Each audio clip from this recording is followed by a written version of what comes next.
Nang walang galang po, hindi po buwaya ang Congresswoman ng Batangas 2nd District. Kung ako man po'y may pagkakautang, ako po'y nakikisuyo. Sana po ako'y mapadalhan ng pleading or entry of appearance o kahit na po anong papel upang akin pong maunawaan ang naging partisipasyon ng inyong law office sa fabricated cases of rape na naging kaso ng aking asawa. Sa halagang 8 million, hindi kayo nag-demand? Sara Duterte? Sinungaling at kalahati ka eh. Sa halagang 8 million, hindi kayo nagpadala ng demand letter kay Congresswoman Luistro? Bakit di nyo alam opisina niya? Si Sara Duterte ay nagpunta sa Batangas, kung saan congressman si Luistro. And then, mga kababayan, ano nangyari? Nag-speech si Sara Duterte doon. Itong sinabi. Sabi niya kay Luistro, magaling daw tumakbo sa utang. Si attorney, now Congressman, Jervil Luistro.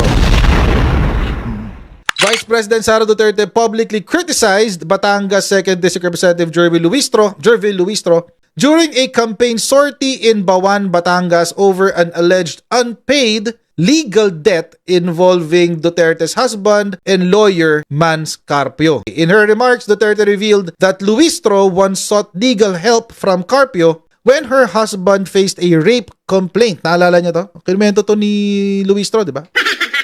But despite the case being resolved, Duterte claimed that Luistro failed to pay the agreed legal fee of 8 million pesos. Grabe.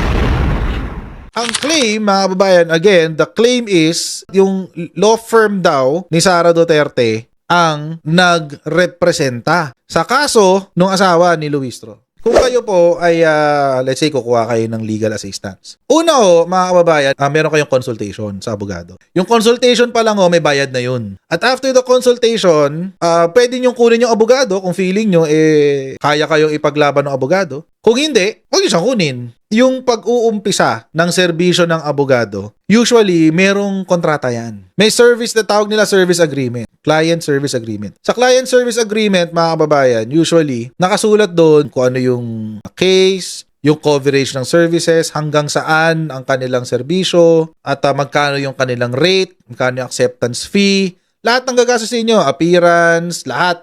So, appearance, consultation fee, yung pagsulat, yung mga pleadings, may bayad yan, lahat yan. Lahat ng galaw ng abogado, mga kababayan, may bayad. Ngayon, mga kababayan, eto ang sistema. Usually, mag-i-initiate yung serbisyo ng abogado kapag nagkapirmahan na ng service agreement or client service agreement. Pag nagkaroon na ng pirmahan, ibig sabihin, officially, itong tao na to, kliyente mo na. So, doon sa sitwasyon na yon, mga kababayan, sa umpisa pa lang ng serbisyo, meron ka na dapat resibo eh. Meron ka ng papeles na ipapakita. Oh, tingnan nyo, kinuha ako nito, ayan. Tapos, syempre, over the course of the service, maglalabas ng pleading, magsusulat ng pleading, magsasubmit sa court, etc. Tapos, mga kababayan, sa court mismo, kapag nag-file ka ng form, susulat mo doon kung sino yung abogado mo. So, dapat, may ganong papeles si Sara Duterte. Kasi yung accusation niya malaki. So, malaki. Ito yung kanyang sinabi. Yung tipo ng tao na nagkakali tayo na piniling representante ng ating distrito. Di po ba yung asawa ay may rape case?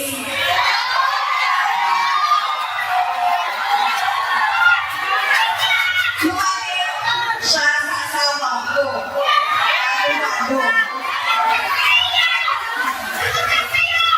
Kaya ang mga buhay, alam nyo, naghanap buhay kanila sa amin, yung asawa ko. Kaya dahil naghanap buhay, o sige, Ano daw? Doon pa lang fake news ka na, Sara eh. Ang sabi ni Sara, ang naghahanap buhay daw sa kanila ay yung asawa niya. Ano nangyari dun sa 125 million sininghot mo? Asawa lang daw naghahanap buhay. Alam niyo, mga kababayan, no, first time ko marinig na lumabas sa bibig ni Sara Duterte na may asawa siya. tapos na ang kaso. Ipagbayad na ng 8 million. Ilang beses, sinilin ay hindi na bayad. kasi yung tao, gagawin natin na napili. Tinatakbuhan ka? Okay, alam niyo, pag natin ako, dumaan din ako sa province, hindi na naman nakakabayad lahat. Ang sasabihin nila, oh, ito attorney, meron kong konti, ito na muna. Pag nagkakaroon Sabihin na natin na meron siyang tinulungan. Nasaan nga yung papeles na nagpapatunay na naging kliyente mo sila?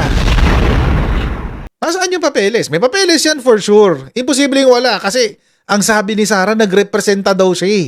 O yung asawa niya, nagrepresenta. O ito pa sabi niya. Ang sabi ni Sara Duterte, si Man Scarpio daw, yung asawa na naghahanap buhay, ay patuloy na naniningil. Okay, so kung patuloy kang naniningil, dapat meron kang demand letter. Lalo 8 million.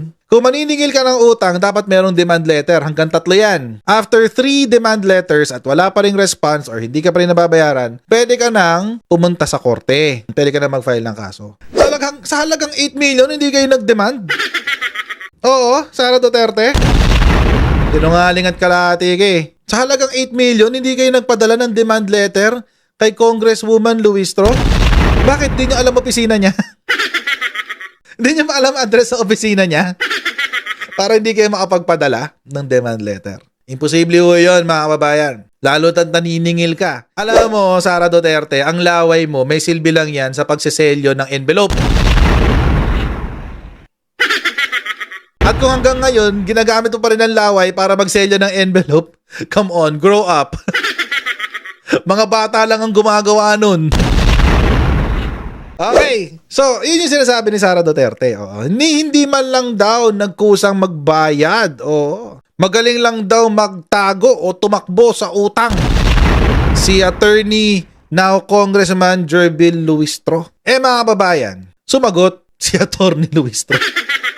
Ano sabi ni attorney Luistro? Eto, pakita ang resibo. Jervil Luistro dare Sara Duterte prove 8 million peso debt. Kalmahan muna natin. Kalmahan muna natin ang ating mga sarili. Tayo muna ay magsiluhod at manalangin. Pakita ng resibo. Pakita ka na ba? Yun nga mga kababayan, nag-mention ako. Doon palang 4 na eh. Meron ka dapat client service agreement. Number 1. Pangalawa, merong form sa court mismo na pwedeng ipakita. Pangatlo, meron ka mga pleadings o yung mga isinulat mo na sagot sa korte. Pangapat, meron kang demand letter kung naniningil ka talaga. Pero mga kababayan, parang wala yata na ipakita si Sara Duterte. Wala siya na ipakita. Kaya ang sagot sa kanya ni Luistro, challenge, magpakita ka ng ebidensya. Ito yung sinabi ni Congresswoman Luistro. Ayan, panoorin natin. Nais ko lamang po magbigay ng mensahe kaugnay ng naging pahayag ng ating Vice Presidente kahapon sa sortie ng ating katunggali. Mawalang galang po, hindi po buwaya ang Congresswoman ng Batangas 2nd District. Ang Congresswoman po ng Batangas 2nd District ay Congresswoman na nagtratrabaho sa tiwalang ibinigay ng taong bayan. Pangalawa po, ang Council of Record po ng aking asawa sa mga fabricated cases of rape na kanyang pinagkaanan ay si Attorney Nilo Divina Yun, no? ng Divina Law Office and my 2 good friends, Attorney Johnny Magboo and Attorney Bong Panganiban. Yun. Pangatlo, kung ako man po'y may pagkakautang, ako po'y nakikisuyo. Sana po ako'y mapadalhan ng pleading or entry of appearance o kahit na po anong papel upang akin pong maunawaan ang naging partisipasyon ng inyong law office sa fabricated cases of rape na naging kaso ng aking asawa. Pasensya na po, pero hindi ko po ito maunawaan. Pero rest assured po na kung may makikita akong papel na nagpapatotoo na naging bahagi po ang inyong law firm or law office sa mga kasong nabanggit, pagsisikapan ko po na bayaran ay sinasabi niyong utang. Di ko lang po maintindihan. Siyam na milyon daw po yun. Kung wala namang entry of appearance, wala ding pleading, para pong ang hirap maintindihan kung saan ang galing ang siyam na milyon na pagkakautang. Ito pong aking pagsagot ay hindi po para sa aking sarili. Ako po'y sumasagot sa mga naging pahayag ng Vice Presidente kahapon dahil obligasyon ko po na alagaan ang dangal ng aking mga kababayan dito sa Batangas 2nd District. Ang sagot po niya, mga babayan, is kung may dapat akong bayaran, di ba bayaran ko? Ang tanong, meron ba akong dapat bayaran?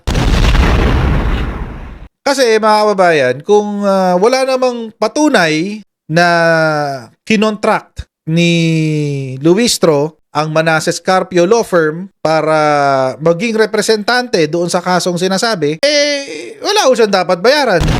Di ba? Hindi pwedeng kwento-kwento lang. Kailangan pakita mo. Di ba? Ang bigat ng kanyang claim pero ang kanyang sagot, sa katotohanan, ang kanyang kwento ay isa lamang intriga. Saan naman kanino pa ba? Pag-uusapan pa ba natin kung kanino niya naman